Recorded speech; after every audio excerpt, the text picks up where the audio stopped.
the last class, we had an overview of embedded systems.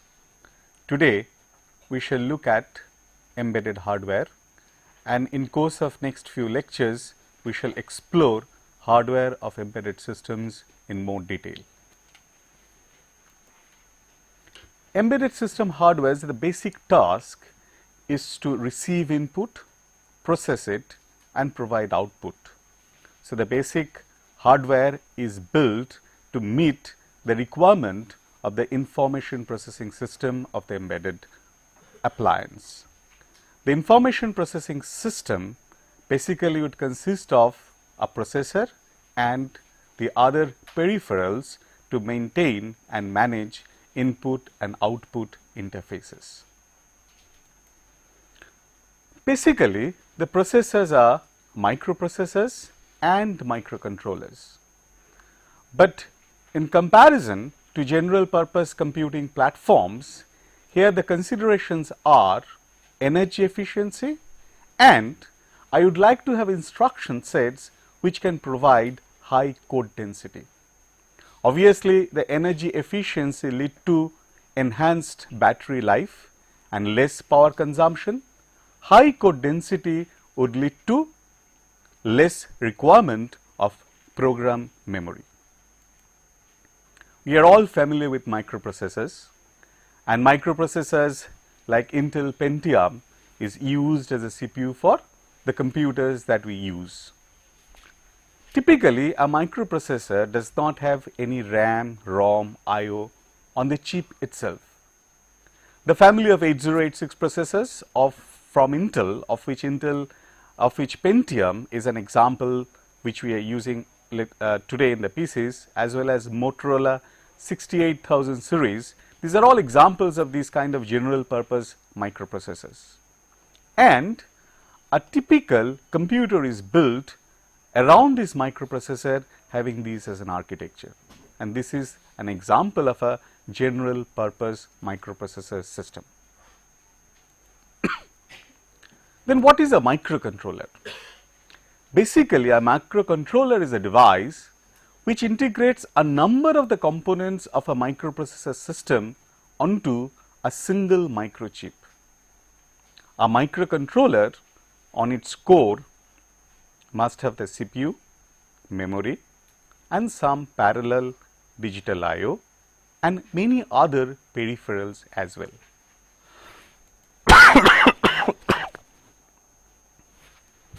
So, let us look at a basic block diagram of a microcontroller. What we have got? We have got the CPU, we have got memory and we have got I/O, all connected via bus, and all these things are integrated onto the same silicon real estate. So, they are on the same chip itself. There are other components of microcontroller as well. Typically, a timer module allows microcontroller to perform tasks for certain time periods. You know how the timer is typically used in a general purpose computing platform. A timer is programmed to work for a certain time period with respect to the system clock, and after that typically a timer can generate an interrupt to the processor so that there can be switching from one task to another task. The similar function is performed by the timer on microcontroller used for embedded applications as well. We have on top of parallel I/Os serial I/O ports which can allow data flow between the microcontroller and devices which support serial interfaces. The serial ports are also used for interfacing with the PC during development environment and development life cycle of the embedded system. As well, when we need to use the embedded appliance with the PC to maybe read data or reprogram it, the serial port is also used. Further, we have analog to digital converters on microcontrollers to convert the external inputs which may come in the analog form to the digital form for subsequent processing by the microcontroller. We also have in many cases DAC, the digital to analog converter, to provide the output to the external world. So, now we have got a more detailed block diagram of a microcontroller. Here you find you have got the core, which is actually the processing core, around which we have shown program memory, where typically program is expected to be stored. I have shown data memory as a separate entity. There are parallel ports, there are serial ports, as well as counters and timers. Now, why I have shown program memory and data memory separately? In many cases, my program memory can be actually a read-only memory or a erasable PROM or even flash, which is expected to be a persistent storage. That means, when an embedded system comes pre-programmed, the program part is stored in the program memory, and which is not typically RAM. The data part of it is typically expected to be RAM, random access memory, and here it is not a persistent store. Otherwise, also you may find later on, and we shall discuss later on, there are differences in organization of program and data memory with respect to the processor core. Parallel ports are primarily targeted for interfacing with the devices. Serial ports function I have already discussed. Counters and timers to take care of different timing requirements for the embedded system. Now, the question is, we have found that microprocessors we have used for general purpose computing, and we are saying that microcontrollers are being used in many cases for special purpose embedded computing. The question is, why microcontrollers?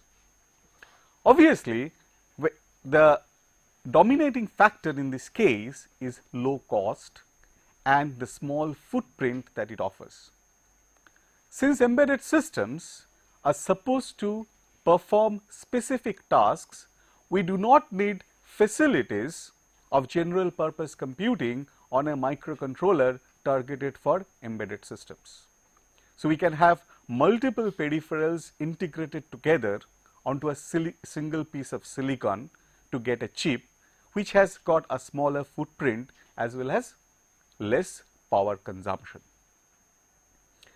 We will find that on microcontrollers, on the chip itself, we have a number of I/O capabilities, because I need to interface external devices which are sensors as well as actuators, and it provides for easy integration with external circuits. And foremost, as I already stated, since I am having single purpose usage, I can manage with less sophistication on the processor hardware itself. That is why I have other peripherals integrated onto it, get a complete system with a small footprint, with smaller power consumption, and that is basically the reason why I go for microcontroller for embedded system design.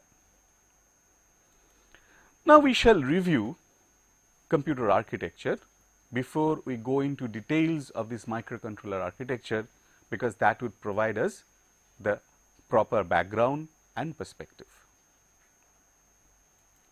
All of us are familiar with classical von Neumann architecture. Here what I have got? I have got CPU and I have got program and data memory put together and having a single bus connecting the two.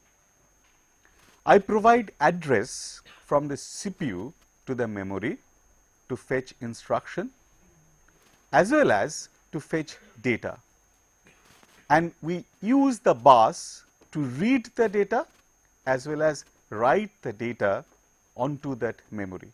In fact, there is no difference between the data and instruction in von Neumann architecture. Both program and data memory is connected to the CPU by the same address and data bus. So, what happens as a consequence? we can get a bottleneck because getting instructions may interfere accessing RAM for data. So, I need to have distinct cycles on these bars for getting instruction as well as getting or writing data. The other typical feature is that we have the same bars and hence the instruction and the data word is typically of the same bit width. Now, with this background, we shall look at a variant of this architecture. This is called Harvard architecture.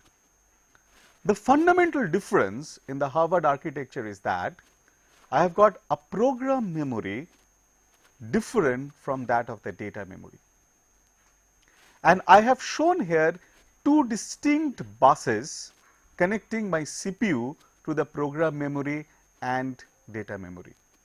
And interestingly, since I have two distinct buses, their bit widths can be different.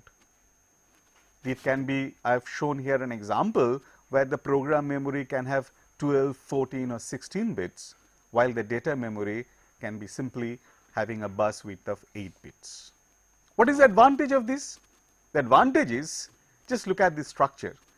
I can fetch an instruction from the program memory because program memory is typically expected to store the program.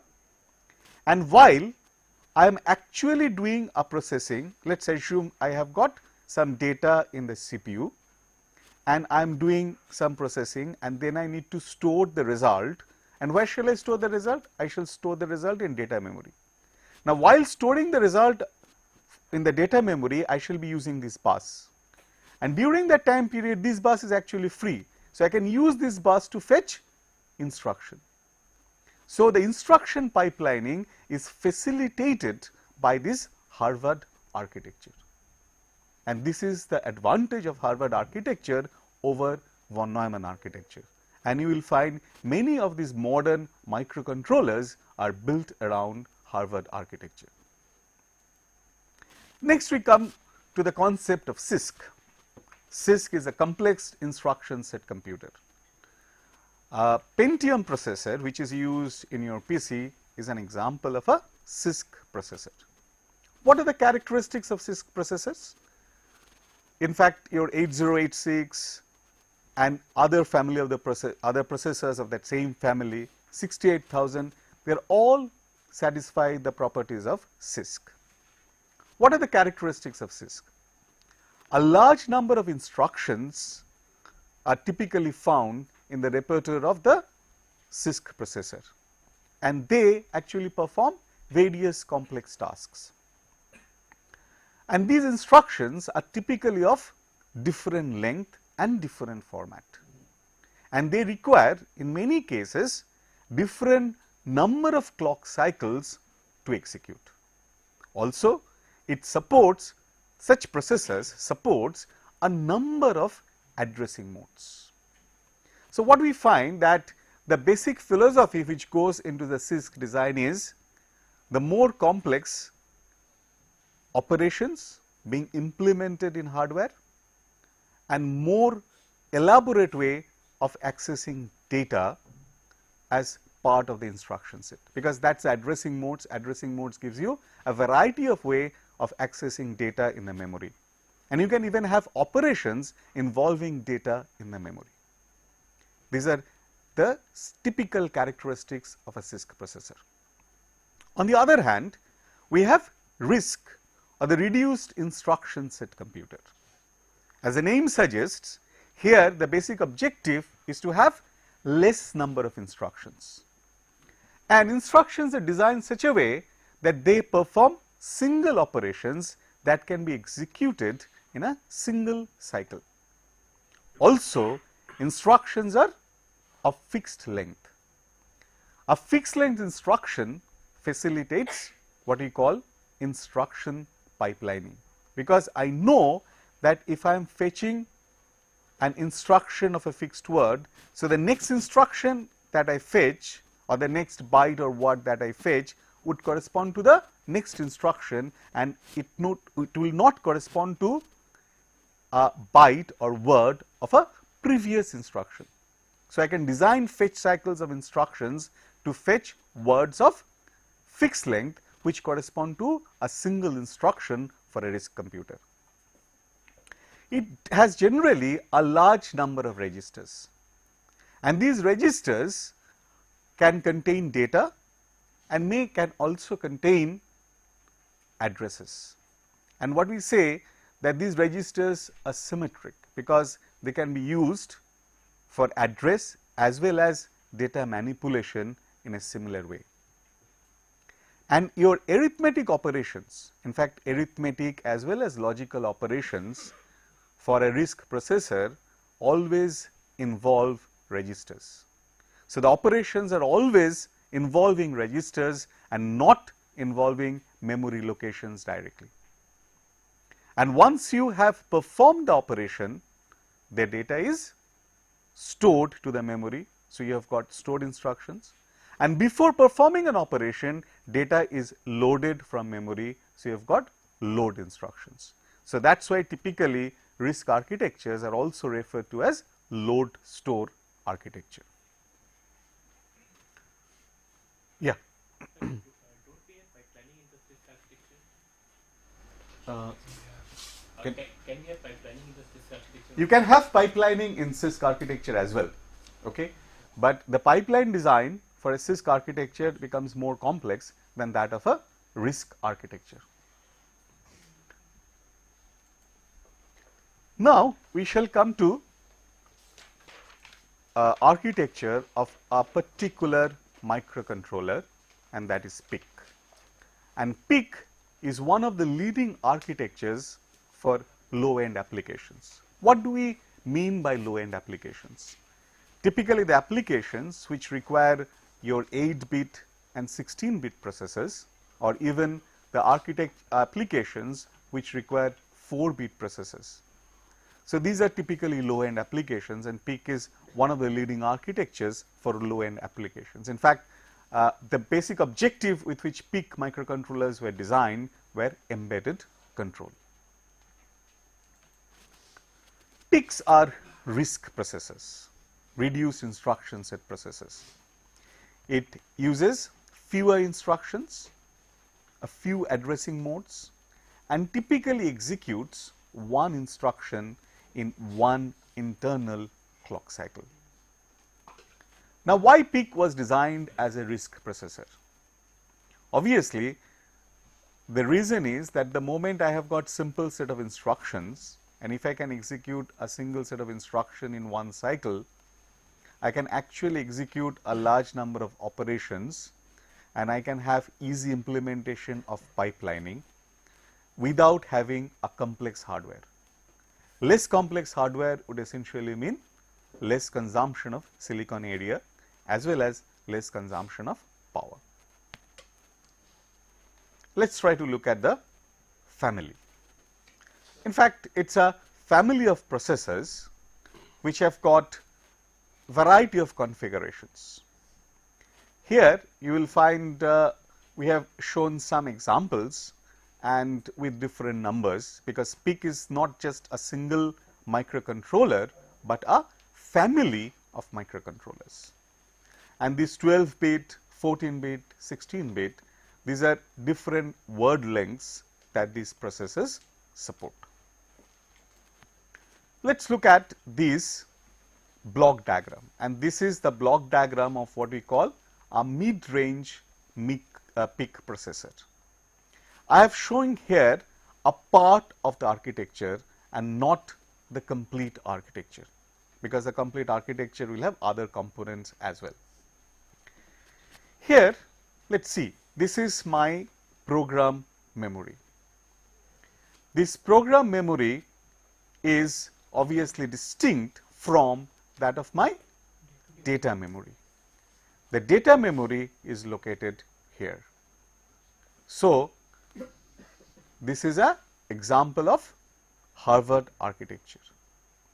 I have got this program counter, and program counter is obviously generating addresses for my program memory for execution of the instruction. The interesting feature is it has got a hardware stack. Why hardware stack is there? Because when there is a call or there is an interrupt, the program counter value has to be saved to enable return to that same location. We know what for the stack is used in call in and interrupts for a general purpose microprocessors. Here the stack is implemented in hardware, and if you see here, what is very interesting, the stack area is not part of program memory or that of data memory. But typically in 8086 or such processors, stack is part of your main memory itself. This is your instruction register. Now, this instruction register's basic job is to take the instruction. The instruction would correspond to what? The instruction whose address is provided by the program counter. This instruction is decoded by this block to generate what is called the control and the timing signals for the internal block of the PIC processor. Here there is this oscillator or the clock, and this is a timing generation circuit with an internal RC clock. This provides a basic clock for the processor to operate.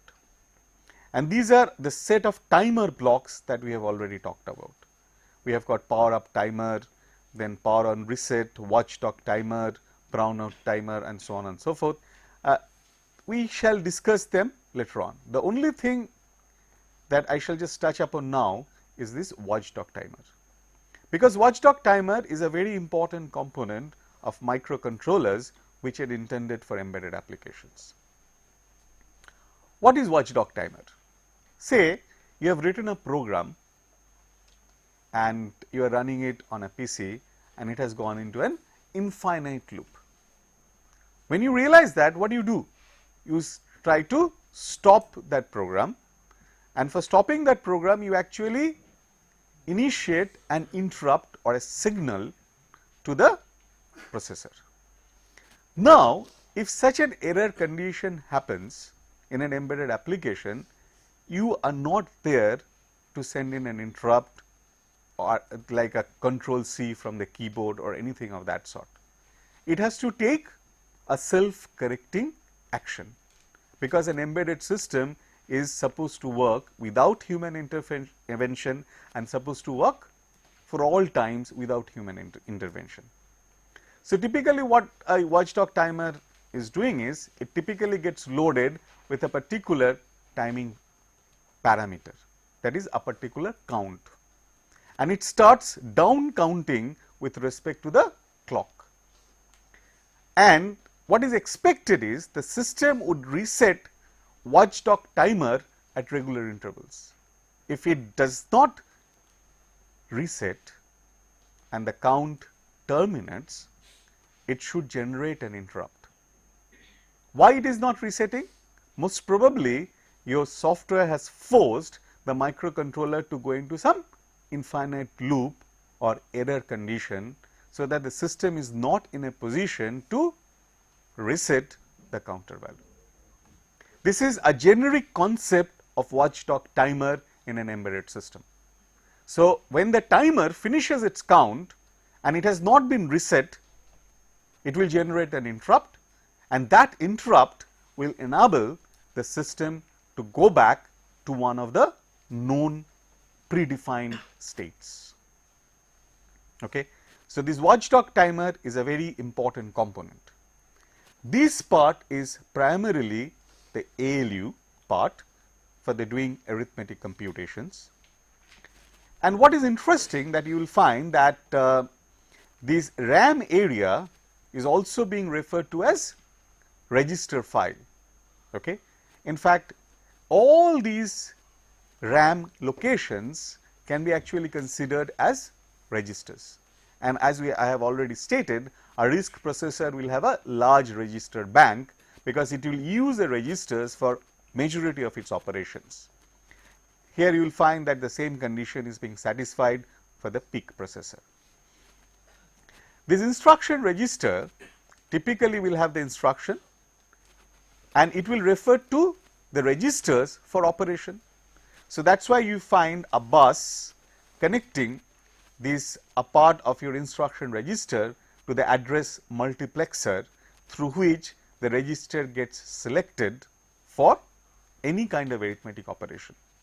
Okay. So, what we will find that from this register the data would flow onto the data bus and then it will go into this multiplexer so that it can be used in ALU for various operations. Now, there are two kinds of bus structure you have found here. One is here I have got the direct address which goes in through address multiplexer to select the registers, and here you will find that directly the data 8-bit data as part of the instruction is coming to the multiplexer by which it is fed to the ALU. Now, why is this bus there? To enable to have immediate mode addressing, that is when the data is part of the instruction. And there is also a provision for indirect addressing. Now, how does the indirect addressing take place? Here if you look into it conceptually, it is that I select a register, okay, and from that register I come to what is called FSR register, and from FSR register I generate the indirect address. It is a slightly complex process. We shall come to exactly the mechanism which is used for indirect addressing when we discuss the instruction set of the processor.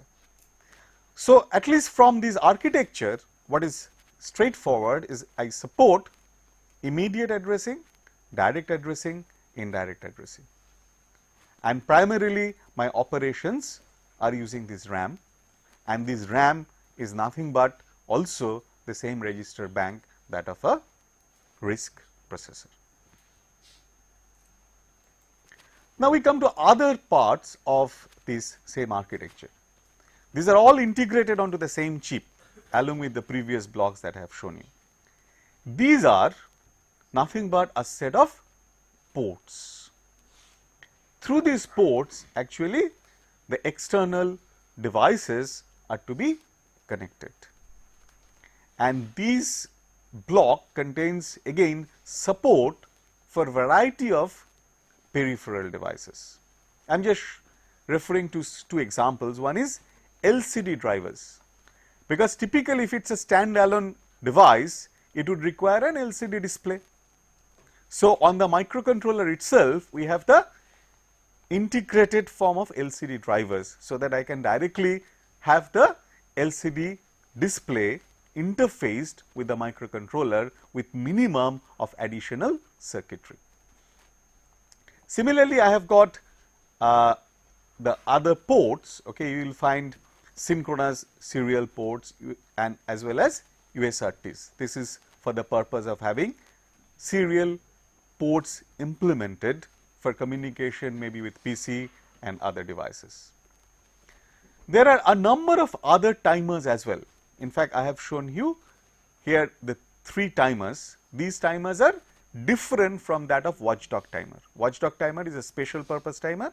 These timers are application specific timers. That means you are expected to program these timers depending on your application requirements. There is an analog to digital converter block to interface or receive analog inputs. Now, obviously, I have seen that I have got a clock generator block, and you know that all processors require clocks to work with. So, PICs also require a clock, and typically it use crystals or clock oscillators or even an RC circuit.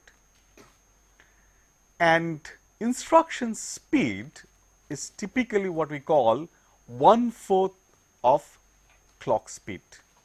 So, this is, that is, I talk about T6 cycle, which is 4 times the TCLK. So, these are the typical parameters that we refer to in a PIC architecture. So, where from this factor 4 comes in. Let us try to understand that. Before that, let us look at some examples of clock frequency. These are some family of the processors, and these are the clock frequencies with which these processors operate. Here we will see that this is my oscillator clock, the basic clock which is coming in. So, if I say a 4 megahertz processor, a 4 megahertz clock input, that means essentially I have a clock whose frequency is 4 megahertz. This clock is actually internally divided or split up into 4 quadrature clocks. So, I am showing you Q1, Q2, Q3 and Q4. The whole instruction execution is managed by these 4 quadrature clocks. So, what you find is in these, just look at here. So, you have got your first T6 where you actually fetch an instruction. Let us look at start with this. In this I fetch an instruction. Now, once I fetch the instruction, so I have shown it within the bracket saying PC. That means I am fetching which instruction? Fetching the instruction which is being pointed to by the program counter. In the next clock cycle, what I am doing? I am actually executing the instruction that I have fetched. Now, execution of this instruction would essentially mean what? A data movement in terms of bus demand, data movement from your register file. That movement would take place on your data bus. So, my program bus is free, so I can fetch an instruction. So, what I am fetching? I am fetching the instruction at PC plus 1. So, similarly, I have shown here when I am fetching the instruction pointed to by PC, I am executing the instruction pointed to by PC minus 1. And this is how the instruction execution takes place, and what you really realize is that in one cycle, one instruction gets executed. Is this clear? So, clock internally is divided by 4 to generate 4 quadrature clocks. So, instruction cycle consists of 4 Q cycles. PC is incremented every Q1. Instruction is fetched from program and latched into instruction register by Q4, and instruction is decoded and executed in the following Q1 to Q4. So, if I go to the previous slide, you will find exactly that is what is happening. So, in this Q1, this PC is incremented, and between this Q1 to Q4, Q4 in the next cycle, the instruction getting executed. This is typically how the instruction execution takes place in PIC. So, obviously, I can have instruction pipelining. Okay, you can ask your question. For more efficiency, why did we only go for 4? We have gone for 4. This is an example of an architecture by 4. This is how was the demand of the internal design, because this processor I said is a low end application. So, it is not required to support an extensive multi-stage pipelining. So, when you go to complex processor, you will find more complex multi-stage pipeline support. Here it is just a support such that I have an overlap of an instruction execution and instruction fetch. Now, you find that in this case of an instruction pipelining, fetch takes 1 cycle, decode and execute takes another cycle. So, effectively I have got 1 instruction execution and 1 fetch overlapped. There can be more complex pipelining. When we look at more complex processors, you will have more complex architectures coming in place. And there are no bus conflict because we have got essentially Harvard architecture. Now, the last point that I am showing in this slide is very important. If instruction changes PC, that is when there is a branching, extra cycle is required to complete the instruction. In fact, this is a basic problem with all pipelining. That is, whenever there is a branching, obviously my pipeline efficiency goes down. Okay. So, here I would require more than one cycle to complete the instruction. Now, let us look at ALU in more detail, the ALU part of the architecture that I had already seen. Now, in case of an ALU, in fact, you remember there was a register called W register. In fact, W register plays a key role in all arithmetic operations.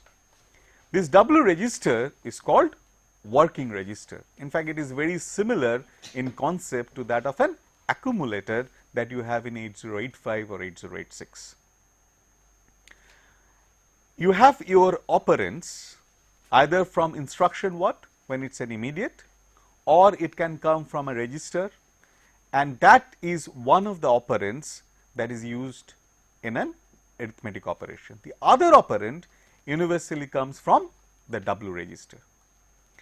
Now, the output of the operation goes either to W register or to any one of the registers in your register file, depending on what is called a destination bit in the instruction.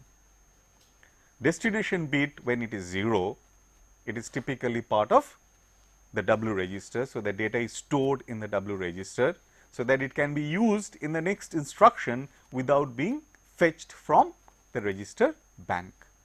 If it is 1, it is stored in the register file.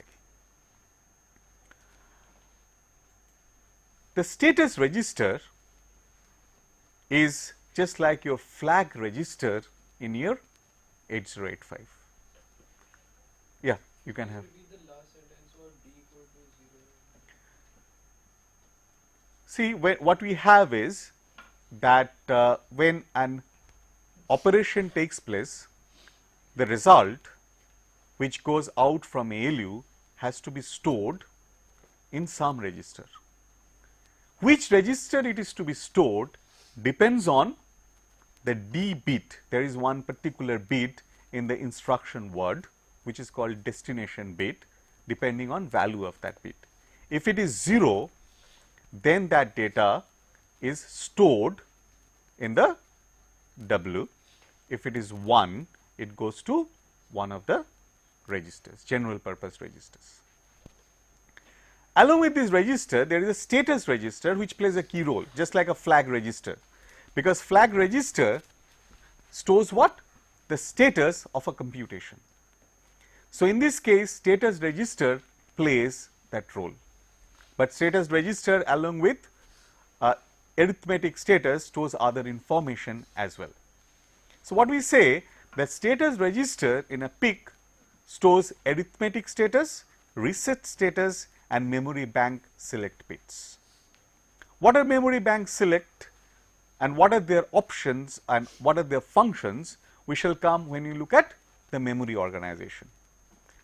Particular interest for us, since we are considering ALU operation, are these bits Z, DC, and C. What are their functions? Z is a 0 bit. So, you know what a 0 bit is, because when result of an operation is 0, this flag is set. What is DC? This is called a digit carry bit and this is a carry bit. What is the difference between the two? When there is if I am using an 8 bit arithmetic operation, when there is a carry from the 4th bit, I get digit carry. Why that carry is important? If I am looking at BCD operations, in a BCD operation, I need to keep track of the carry from the 4th bit, and that is why I have got a special status register to indicate that. These 2 bits are used for timeout indication as well as power down mode, and these we shall discuss when we consider the power management point or power management aspect of these microcontrollers. These bits are used for memory bank select. The memory in PIC is obviously organized into 2 areas, program memory area as well as the data memory area, and access to both are possible in each cycle because I have got the distinct buses connecting them. and that also you have already seen facilitates pipelining. In fact, PIC family has got different kinds of program memory. One possibility that we have seen already in the diagram are EEPROM, erasable, programmable, read-only memory. In fact, one-time programmable chips are EEPROM, that means they have EEPROM, but there are no windows. Why no windows? Because I can use window to erase a program through ultraviolet light. And if there are no windows, then effectively I cannot erase that. So, I get one-time programmable. In fact, they are something like a factory programmable chip. So, when we are doing a mass production of an embedded system, the software development cost goes into NRE, that is non-recurring cost, and after that I simply write that program onto the EEPROM and produce a chip, and that program is not expected to be changed ever after. And these are particularly intended for very low cost applications. So, when you buy a PIC processor, you should look for C. If there is C in its number, that means it has got an EEPROM as a program memory. The other options is flash. You can have flash also in the program memory, and when you have flash, it is typically the PIC nomenclature has got F. So, flash is what? An electrically rewritable memory actually, and it can be written even by chip and much faster to develop on. Why? Because your software can be modified and modified on the fly. That means I can get an appliance which has got a flash memory, I can update that program in the flash memory after even I have bought the system and I have used it for a year. I get upgrade of the software, and I put the upgrade of the software because I have got the system which is using a PIC processor with flash memory. This is the flexibility that use of flash memory in program area provides. And in fact, the program space for the PIC processor is different for each chip, and in fact, this is an important point to consider when you are selecting a particular processor from PIC family. Typically, the program memory is 13-bit, has got 13-bit program counter. So, what does 13-bit essentially means? In fact, it is a 8K program memory effectively. I am talking about mid-range PIC processors. There are other PIC processors range which has got a variant of this size. Width of program memory bus is typically 14 bits. 14 bits, that means this is the length of the instruction. And program memory space is divided into 4 pages of 2K each. And let us see how this organization is really managed. So, I have got the PC. PC has got how many bits? 13 bits. Okay. So, out of these 13 bits, a part of it is mapped to what is called program counter latch high register. Okay. This part is mapped to program counter latch high register, and it is connected as per the architecture. Also, you remember it is connected to the hardware stack, and through the 13-bit bus it is connected to the register bank as well. What I have shown is the individual pages which are of size 2K, individual pages which are of size 2K, and the first page typically has got your reset vector, interrupt vectors. Interrupt vectors are what? If an interrupt occurs where the jump has to take place. So, the first page is typically allocated for those purposes, and then subsequent pages are for on-chip program memory. Okay. So, your program is typically stored in these area. Okay. And what is interesting about is that this first part is separated out. Why this first part has been separated out? Because using this part I can actually do what? jump around at various locations with various kinds of constraints imposed. The stack has got 8 level deep, typically mid-range PIC has got 8 level deep stack. That means what? It can store 8 values, 8 13-bit values.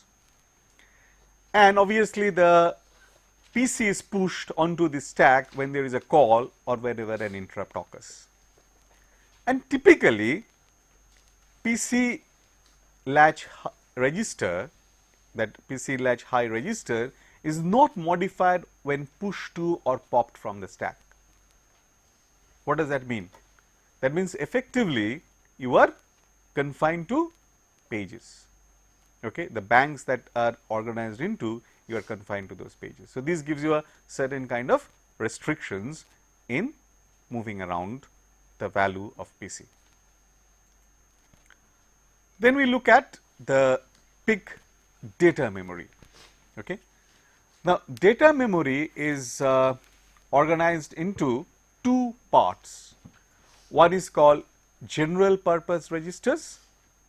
The other part is basically special purpose registers or special function registers.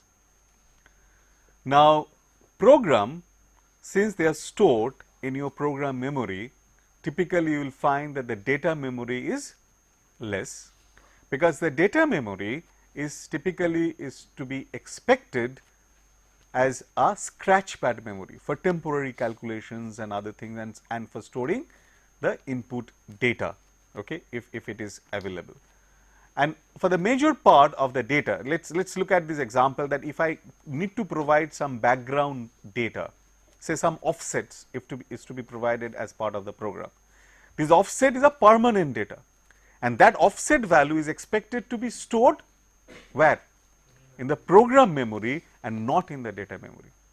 Data memory is typically to store the data which is getting generated during execution of the program, and to store information which may be coming from the external devices and to be used for subsequent calculation.